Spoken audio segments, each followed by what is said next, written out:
Welcome to my latest video. What I have here is one section out of a kiln that I bought off of Craigslist for 150 bucks. It's an older kiln. It's an Econoline model J18X, if anyone cares. No telling how old it is. It's probably 30 years old, maybe more. It's functional. The guy that sold it made the same mistake that many people do, I guess. He took the model number off of this controller, which is called a Dawson Model P sitter, but that's not. That's just a controller. That's not the actual kiln. The actual kiln is like I said, it's a L&L Econoline. Or Econo, not Econoline, I'm thinking of a truck, but Econo kiln. And this kiln comes in 3 pieces. There's the other 2 pieces stacked up over there in the corner. So it's like 3 zones. Each one of these sections operates independently of the other 2. Whether I need all 3 sections or not, I haven't determined yet. It does work, all 3 sections work. I'll talk about this a little later for anyone that's interested. The way this it's a pottery kiln, and the way pottery kilns work, and I've learned all of this, by the way, within the last week. I knew nothing about this stuff before, but the way a pottery kiln works is that a person would load the kiln up with pottery of some sort, and they actually have shelves inside the kiln. And there's some operations they go through. One is called bisque, and the other one is called glazing. We all know about glazing, and there are probably other operations that I don't know about, but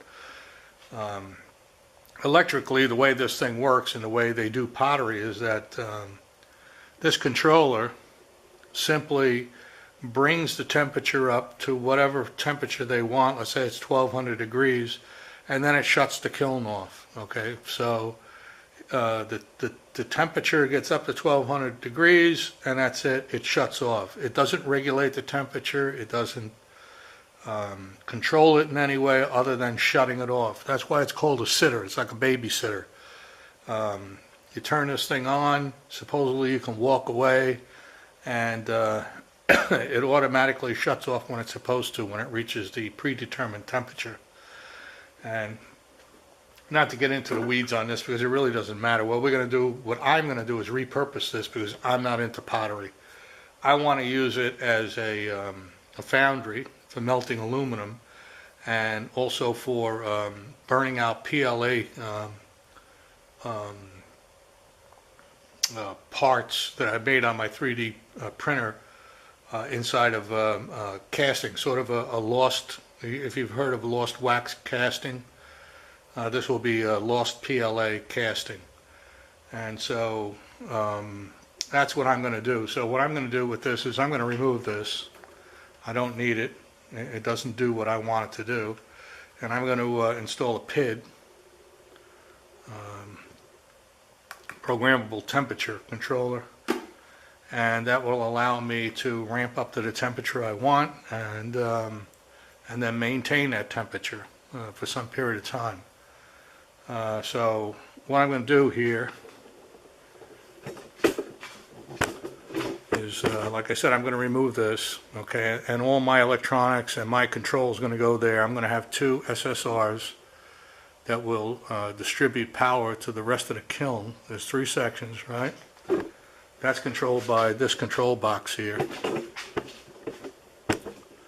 And so all I'm going to do with my electronics and this PID is to via a thermocouple. There'll be a type K thermocouple inside the kiln. I'm going to ramp up to my temperature, and then I'm going to modulate the power. It's 220 volts on and off to the kiln to maintain that temperature. However, these controls, not to get too technical here, but I could have removed these controls too and just modulated the temperature of each section just by turning the power on and off. But I think that these controls will be useful because they already control the power. So between the switching of the power on and off when it reaches its temperature and controlling each zone independently through these controls, just like on your stove, you got a high and then it's infinitely variable and a low. So I think I can control the rate, or closely control the rate by which it ramps up, and then what we call the soak temperature, where it's going to modulate between a set temperature. It's going to come down a little bit and then turn back on again and go up a little bit again. That's called what soak cycle. That's what I used to call it when I was an engineer. But that's what we're going to do. So I got a whole bunch of parts on order. This box is going to go away, and I got a nice aluminum box I ordered on Amazon to put in its place, and hopefully I can stuff everything in there and get it all working. What else do I want to say here? If you want any more information on this sitter thing here, it's kind of a crazy way it works. I'm going to have to remove the camera here, but just if you're curious about it, yeah, remove the camera. I can't get the camera out of here. This thing, through this tube assembly, they call it tube assembly, has a rod here. There's supposed to be two blades here that are broken off on the bottom here. Believe it or not, the way this thing works is that they have what they call cones, and the guy gave me a whole bunch of them. Yeah, it's called Orton cones. This is the way they used to do it in the old days. Parametric cones, and what they do is they melt at a certain temperature. And we have different types. They're all different temperatures, but they're just a small cone. These are consumables, by the way. I mean, you know, you use them once and then that's it. This is what it looks like. It's a wedge. Okay, and a person into pottery would, if the two blades were here, which they're not, they're broken off, but you put this wedge in here and it holds this rod up. And what happens when the kiln hits the right temperature, this melts and bends and allows this this rod to drop, and that trips the on-off switch in here. See, there's a latch. You can see this latch here. This latch, this door drops and the button pops out. I guess you just saw that. Let me do it again if I can. I got it wired up right now because it's, you know, the tangs are broken off this thing in the back. But the way it would work is when it reaches the temperature, this cam would release the door like this, and you can see the buttons on, and the power would be on, and it pops it out. And that's the science behind this. Really old technology. The newer ones are electronic now, but they still use that cone terminology in setting them up, the controllers. So anyway, we're not going to use this. We're going to use the PID, and I'm going to get to work on this. I'm going to start disassembling it tonight. I take the power cord off and that kind of thing. And by the way, this thing has a same power cord my welder has, a 3-prong 220, which is a real pain in the ass because they used to use these on stoves, but you can't find these anymore. Nobody sells them. All the ranges, the electric ranges, have gone to a 4-prong plug. So, and this is not like a dryer plug either. Okay, this is a 50 amp connector, and my welder uses the same one. So anyway, I got to take this power cord out, disconnect this power. The power is distributed here, This is just nothing but an on-off switch here on this sitter, and it goes into the box here. You know, I used to know what the power on this thing was. Watts, 10,500. Well, it says 10,555. Draws 40 amps, but that's all 3 sections. Like I said, I've yet to find out if I need all 3 sections or not. You know, they are removable.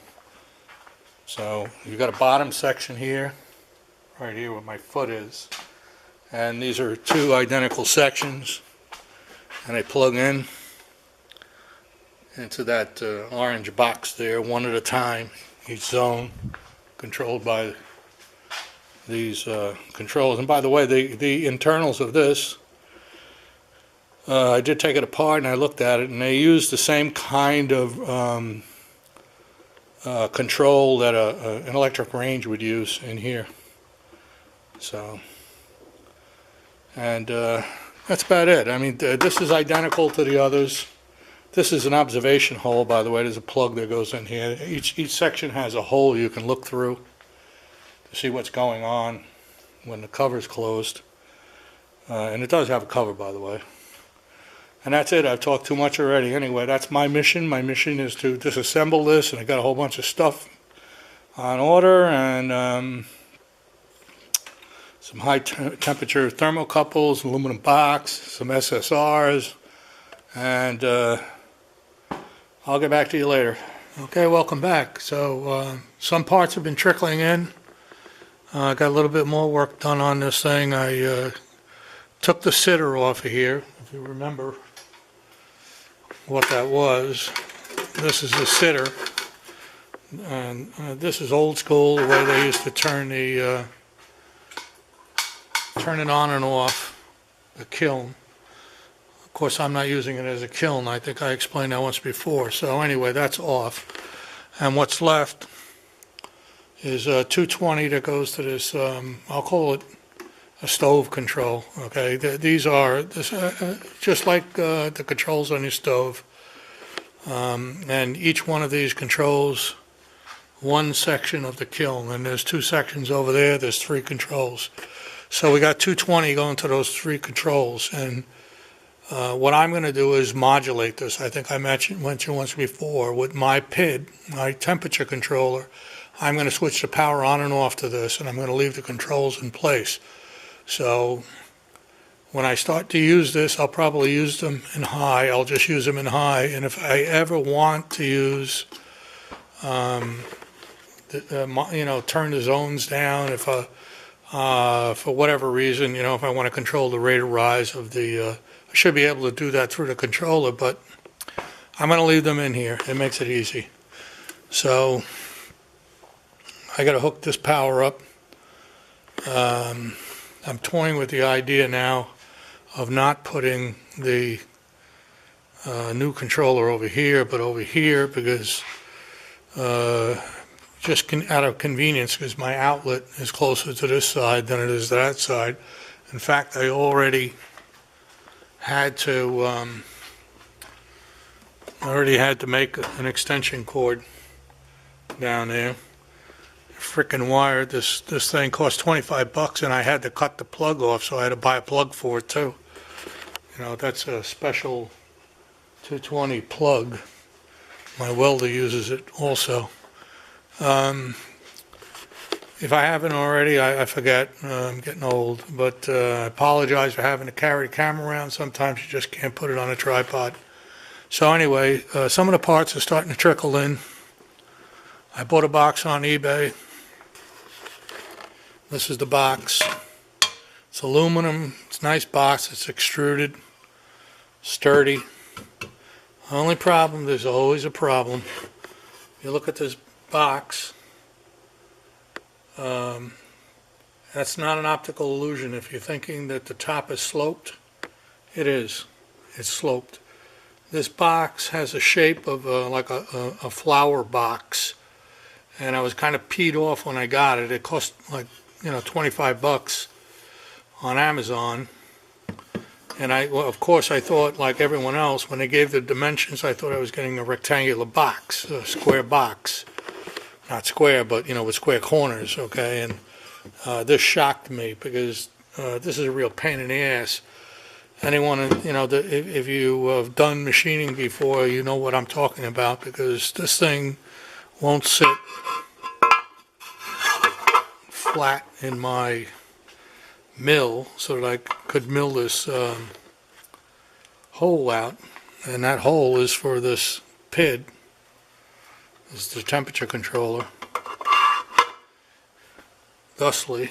So anyway, I got it done. I used an 1/8 inch bit on it. I should have shot some video, but I didn't. I'm sorry, I apologize. But what I had to do was, because this corner, this is usually where I start my Cut 2D program, sets up everything in a corner, and it slews out to where it's going to start cutting. But since this is sloped, where I set my Z level is too low, because it would have gone out to here to start cutting, and I told it to cut at a 1/16 inch depth, but by the time it started going uphill here, it would have been, a 1/16, maybe an 1/8 inch, it would have broke the bit, because it's cutting more material here than it is at the lower level. So what I had to do was I got a little mark here, maybe you can see it, maybe you can't. I set my Z level to the highest level where it would start cutting, and this is where I hope you're following this, but this is actually where the bit started to cut. When I set my Z here, the bit actually, when I started the cut program, it was above this level. You're following me? And it didn't start cutting until it was around here. And then it started cutting, and every pass it would cut, a little deeper, until finally it cut through the whole thing. So anyway, that's all peculiar to this box. So I guess I'm going through that in case you buy this box yourself. So anyway, what I'm going to do is mount the PID. And I got some stories about this stuff too, by the way, on a bit of a learning curve. This is a C100. You see them all over eBay. They're dirt cheap. But I found out through trial and error, and also by reading online and everything else, that these are knockoffs of the original Rex C100. And the programming of these things, these are Chinese clones.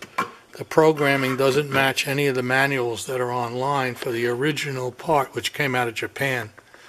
So this particular one that I bought on eBay, even though the capability is there, you cannot program this thing for Fahrenheit, only Celsius.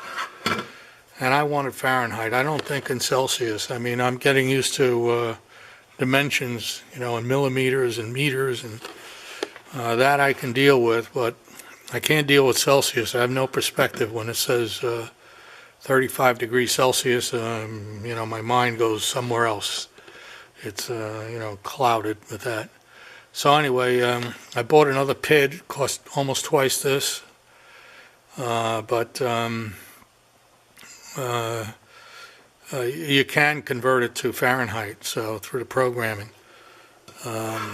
And a little trick I learned with these El Cheapos here, by the way, and I'll find a use for this eventually, sometime in the future, but these C100s, even though it says 0 to 400C, there's a way in programming you can change the range. This is good to about, I think, 1300C, somewhere around in that area.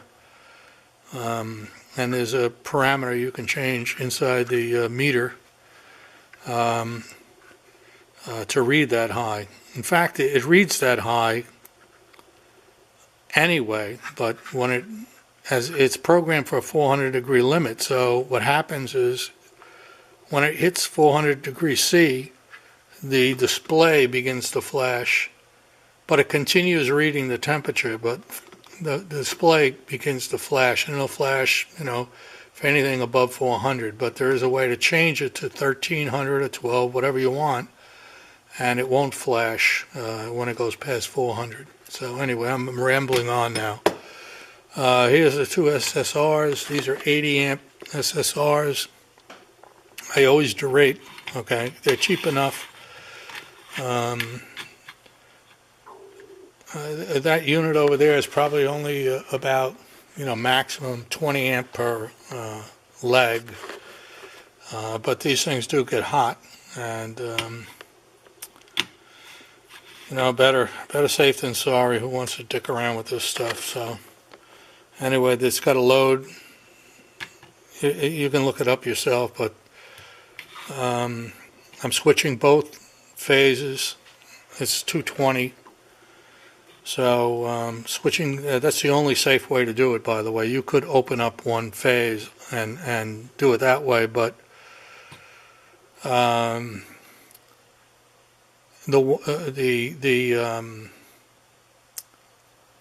electrical interface through the coils will still be there. It won't be open. Somebody touches it, they're going to get across one of the phases, so not a good idea. You should open up both phases completely, switch both of them.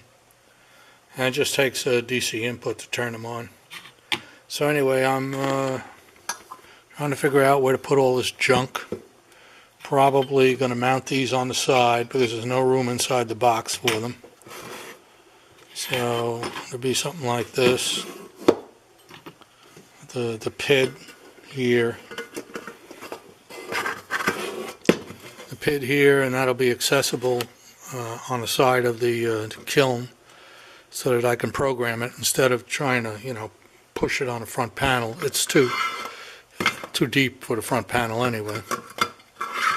So it'll be on top, and the rest of it's just going to be wiring in here. I think I'll put some terminal blocks in here, and then these two guys we mounted to either this side or the other side. I haven't made up my mind yet. Something like this, and a grommet with some wiring, going in between the two. So I've got probably have to put two holes in the bottom, two 1-inch holes for the line cord, the 220 in, and then that big cable I showed you over there for the 220 out. And then all the wiring will be down in this lower end of the box. Of course, there's a thermocouple too. I haven't figured out where that's going to be because I haven't received them yet. They are special thermocouples for kilns. You can get them on eBay. They're protected with ceramic. They have a ceramic coating on them so that they don't burn up.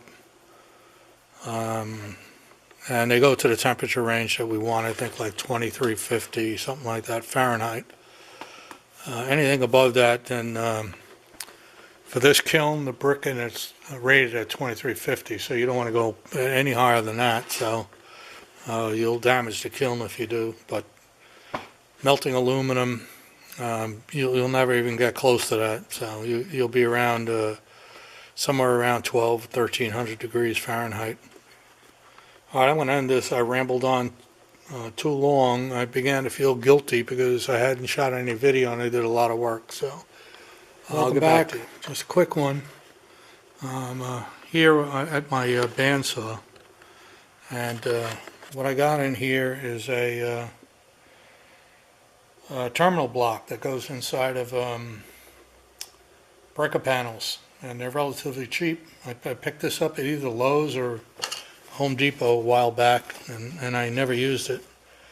But what I'm doing right now is cutting this into sections of 2 so that I can do some wiring inside the box. And I'll show you what I'm going to do with this. I'm going to, of course, I'm going to insulate these, but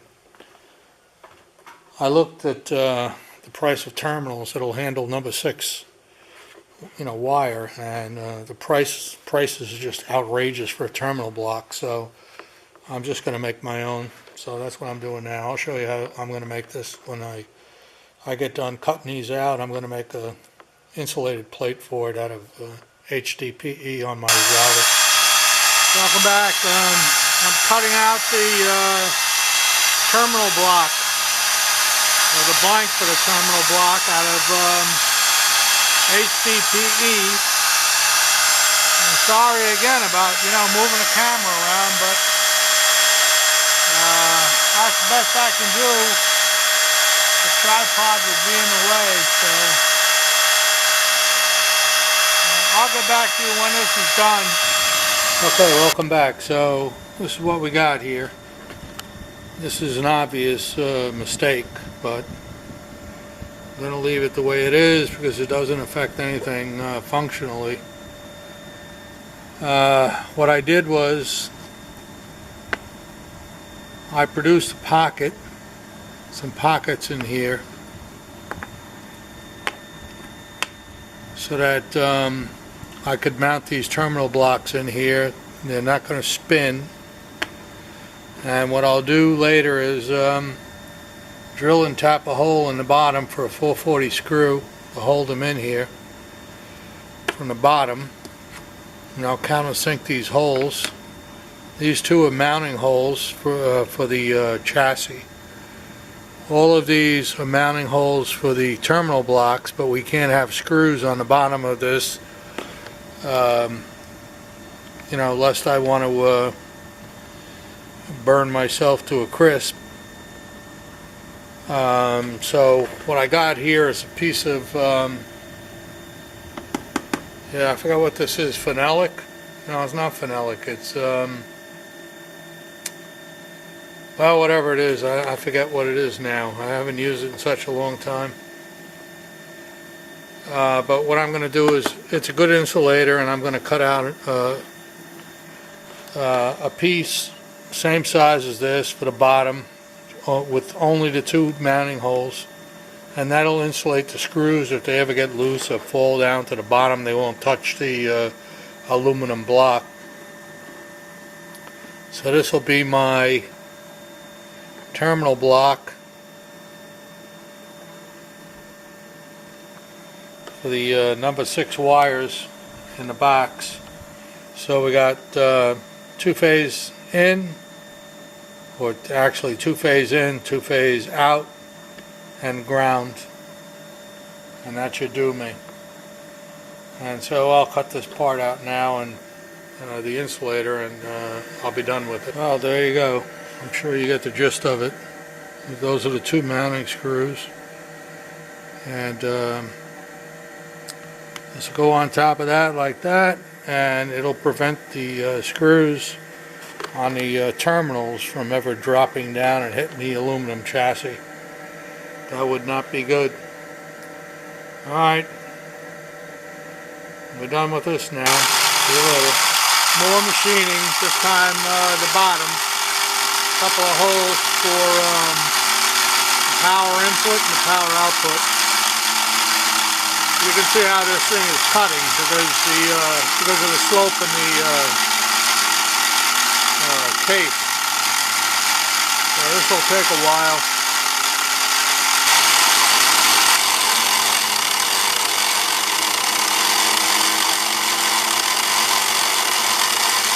Just finishing that hole up, one more hole, and then the bottom will be done.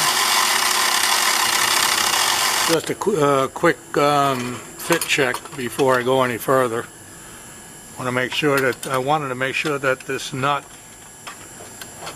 cleared this this boss in here, whatever you want to call it, where the hole goes, and it does. So this one's done, one more to go, and then the bottom will be finished. Well, yeah, I think the bottom will be finished. I don't think anything else is going to go on the bottom. So we got more holes here, this time for a grommet. A couple of grommets that are going to pass the wiring to the SSRs that are going to be mounted on the side panel.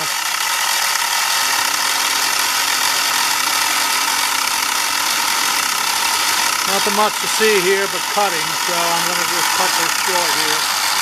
Welcome back. Just a little update because I've been going gangbusters here. You can see I've got the terminal block mounted in the box here. Also mounted the two SSRs, the only place I could on the outside. I do have plastic covers for those, so not too worried about that, and I don't have any children, so not worried about that. One thing with the meter is that before you lock it down, you got to do all the wiring. You know, I had it about a quarter of a way in. It was hanging out here when I did the wiring, and I locked it in. Otherwise, it's a pain in the butt because to release this thing, you got to release this tab, and there's one on the bottom, and I'm not sure I can get at the one on the bottom, to tell you the truth. Or if I do, it'll be hard. And I don't know what I was thinking when I made these holes, but I ended up making two new holes for the wiring. This wiring, by the way, is stiff. This is what came with the Kiln, this plug, this cord. If I ever did it again, I wouldn't use this. I'd use the black stuff. Range cord in the store, you'd have to change the plug on it, but it's well worth it because, man, that was hard to get those to get that wiring into those into that terminal block because this stuff is really stiff. I don't know why, but it's really stiff.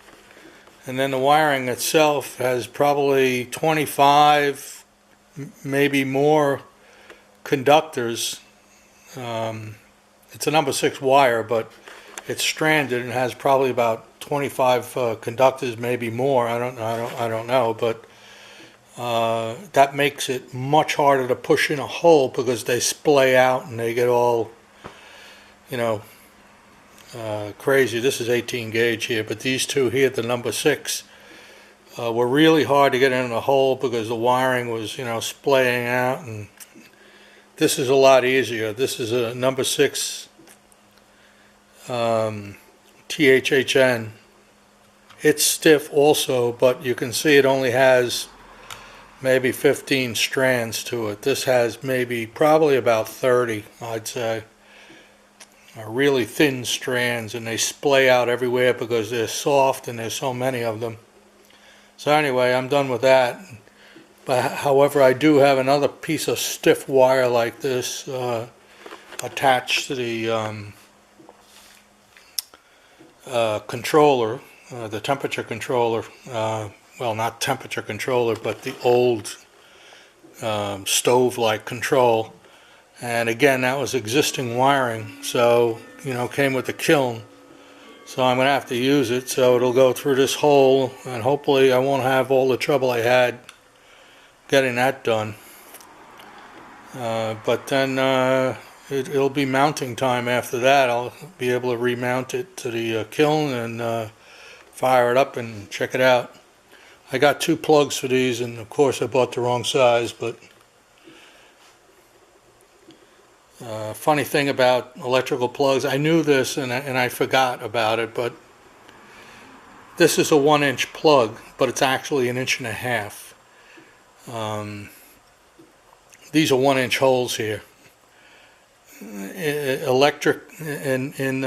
Electrical appliances and boxes and that kind of thing, a 1-inch cutout,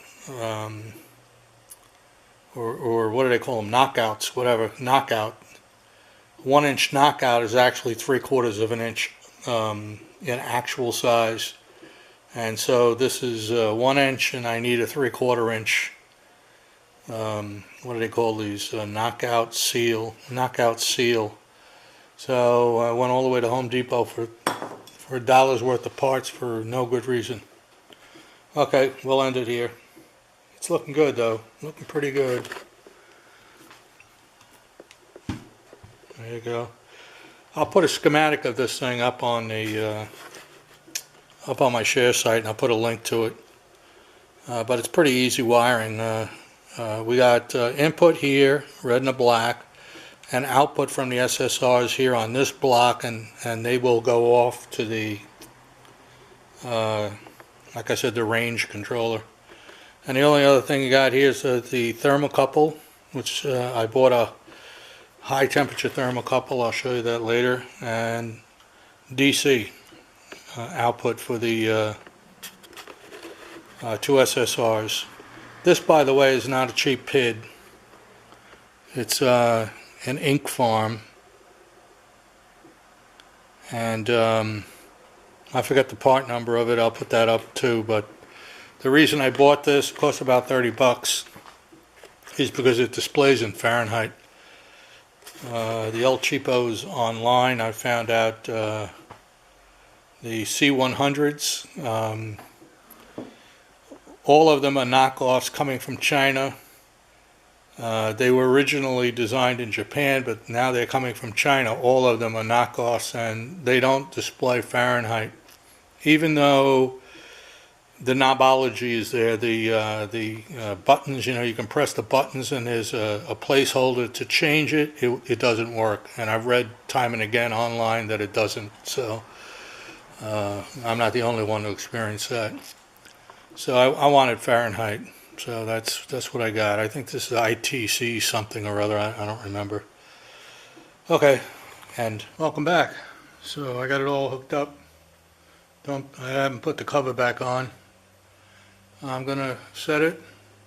Well, I have already set it. Well, I have not, I guess. I was gonna set it to 300 degrees. Well, let's just go to 150 first. We'll see what goes on here. These buttons are a little hard to press. I know my arm's in the way right now, but trust me. Well, maybe we'll go to 200.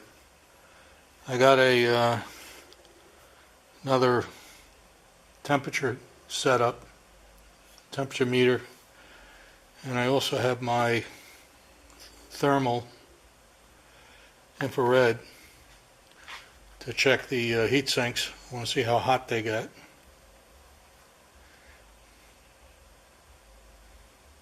There's a fast way of setting this, but I don't remember how to do it. You move the decimal over or something like that. Just bear with me.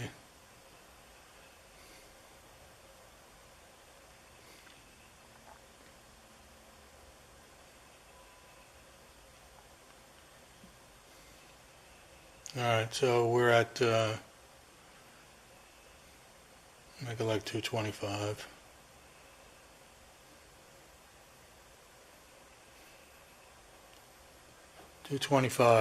Okay? So set to 225. I got my other meter set up over here, just to make sure that they, they agree within a couple of degrees. I got my beer, because as we all know, beer makes you smarter. And let's see what this thing does. So right now, I don't have any of my zones on right now, so I'm going to switch them on one by one. I got a thermocouple over there, by the way.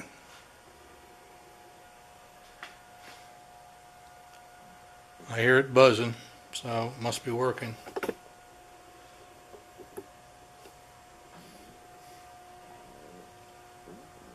Temperature's rising a little bit, so go for broke here.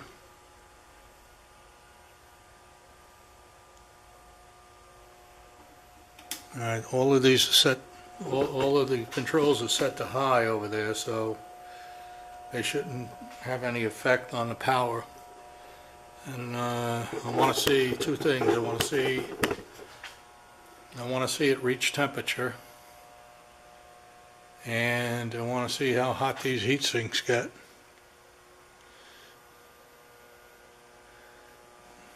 So we'll let it buzz away for a little while here. Like my beer.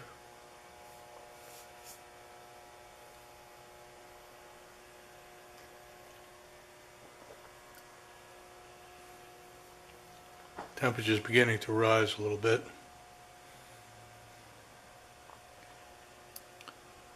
This thing drives me nuts.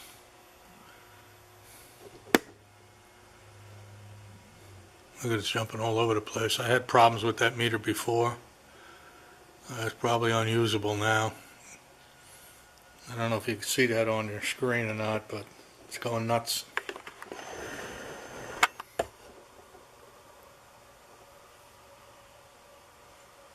So much for that. Can't use that. So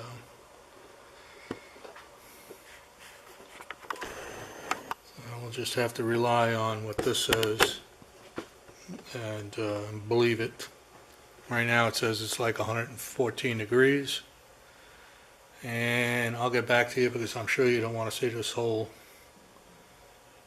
thing crawl up to 225 degrees. Okay, so it reached 225 and it overshot the temperature, of course. So, I need to adjust the PID so that it creeps up on the target temperature, but that's not what my concern is right now.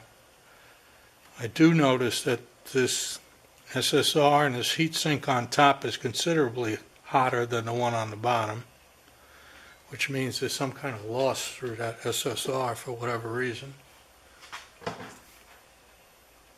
It's off right now. Fahrenheit, well, it's cooled down a little bit, but it's about 110 degrees. The one on the bottom is 74, 75 degrees. So I don't know what to make of that. 71.7. This one here is, I might have to clip a thermocouple directly to these heat sinks to get a good reading. I don't think I'm getting a good reading off this. Alright, well, so it seems to be working. Nothing blew up. And the problem I had one loose wire here pulled out of the connector. But other than that, I'm happy with it now. I don't have to fool around with that crazy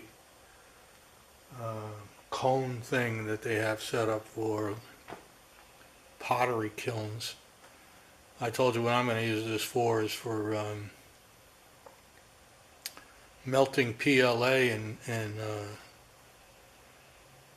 plaster of Paris molds so that I can make aluminum parts, pour aluminum parts. It's called lost PLA. I mean, it's the same as lost wax, similar to lost wax. I needed a kiln or an oven hot enough to burn the PLA out of the mold so that I could mold it. Okay, so I'm going to call it quits. That's about it for this little project. Just got to put the panel on here and plug up those holes. And I will give it a better test. I'm probably going to go up to about 500, 600 degrees next. And make sure that these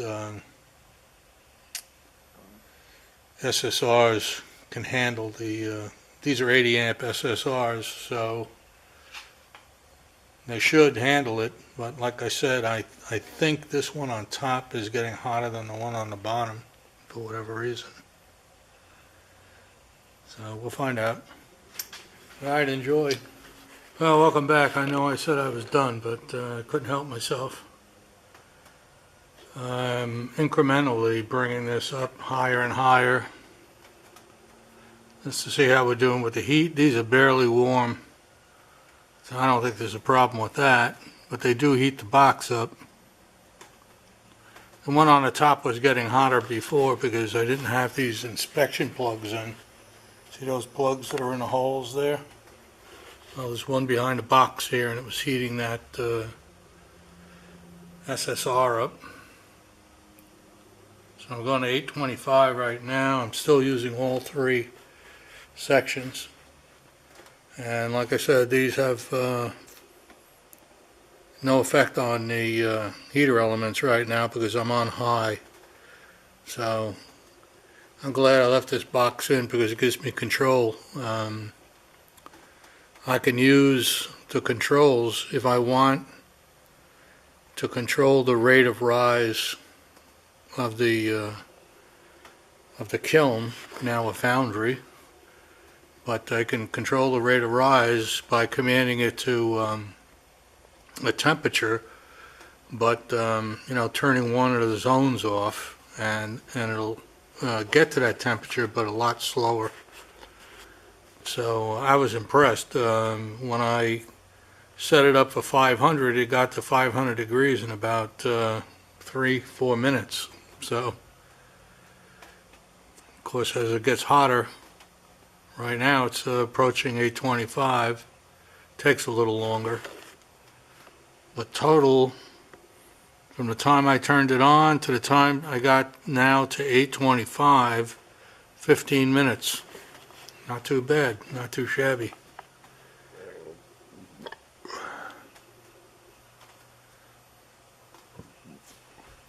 I was worried that I was going to need a fan for these, and it looks like I'm okay. One thing I did notice,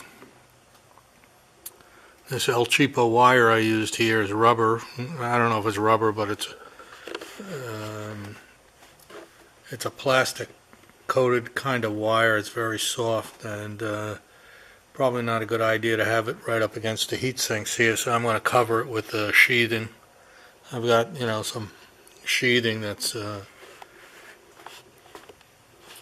insulator. Well, you can tell something's hot in the garage. You know, you can't tell, but I can, because it smells like, you know, something is hot. So it's reached 825, and I'm going to see how much it overshoots right now, and give it a couple of, you know, minute or two to let it cool down a little bit, the SSRs, and I'm going to try to get to 1,000. To melt my PLA molds, I'm going to have to get to around 1250. That's about the same temperature also to melt aluminum, around 1250. Not melted, but a pouring temperature, I think, is around 1250. I'm so glad that this thing, this particular controller converts to Fahrenheit, because I have no you know, how would you say it, perception as to what, you know, 25 degrees C is, or, you know, 100 degrees C. I have not a clue. So I always continually have to look it up or convert it, and it's a real pain in the butt, because I just don't have the you know, the experience to know what that really means. You know, 100 degrees C. What does that really mean? All my life I've been dealing with Fahrenheit. So it didn't overshoot too much. Actually, it went a little down below, and I just heard it come back on again. So I guess when it gets to the upper temperatures here, like 825, it cools down a lot faster. It won't maintain the temperature in the inside the kiln. I noticed at the lower temperatures, like 350, you know, 400 degrees, that it would overshoot by a lot, continue to get hotter inside the kiln, and then it would take forever to cool back down. So when you get up to these higher temperatures, looks like, you know, this thing right now is, you can see this out light flashing on and off. That's the SSRs turning on to maintain the temperature I have programmed here, 825. So I'm going to, I finally figured this thing out, by the way, this decimal point. One rapid press, and this little light flashes here. See it? and that allows you to move over to the digit you want to change. And in this case I'm going to change that from 8 to 9, and then I'm going to go one more. I'm going to go to 1,000 degrees, and we'll see if it gets there. So I'm going to shut this down. I'm sure you don't want to watch the temperature rise like I do, but I'll get back. Welcome back. So 2 beers later and about 50 minutes, just reaching 1250 degrees. So this is a keeper because that's the melt temperature I need for my aluminum, and that's also around the burn temperature for the PLA. So I'll be able to do my lost PLA molds in here. I'll just have to control the temperature a little bit to dry the molds out, control the rate of rise. But at 1250 it will burn the PLA out. Still hasn't quite reached 1250 yet, but it will in about 5 minutes. The rate of rise is much slower once it gets up around 1,000 degrees. As you can see, it's rising slowly, but it'll reach 1250 and then it'll start to regulate around 1250. Regulate means it'll switch on and off. Matter of fact, it looks like it's already switching on and off. So 1246, within 4 degrees. It'll reach 1250 eventually. So this is a keeper. I'm happy with it. Everything seems to be cool to the touch. I mean, not cool, but reasonably warm. The box gets warm because these heat sinks are attached to the box, but not burning my finger or anything, so it's a keeper. So not bad for a $150 fine, and probably about I don't know, this is probably about $100, maybe $125 worth of parts to put a PID on it. And you can see the controller lights flashing on and off. That's the PID turning the SSRs on and off. Oh, while I'm thinking about it, I should, this is the thermocouple. It's a high temperature thermocouple I bought on eBay. I don't know why it's shaped this way, but I was watching an Elizabeth Warren news story, so that might have something to do with it. So anyway, you can get this on eBay. It's covered with some ceramic material. It's made for kilns, and it'll put up with the high temperature. Can't use an ordinary thermocouple in here. So that's the last of it. The end.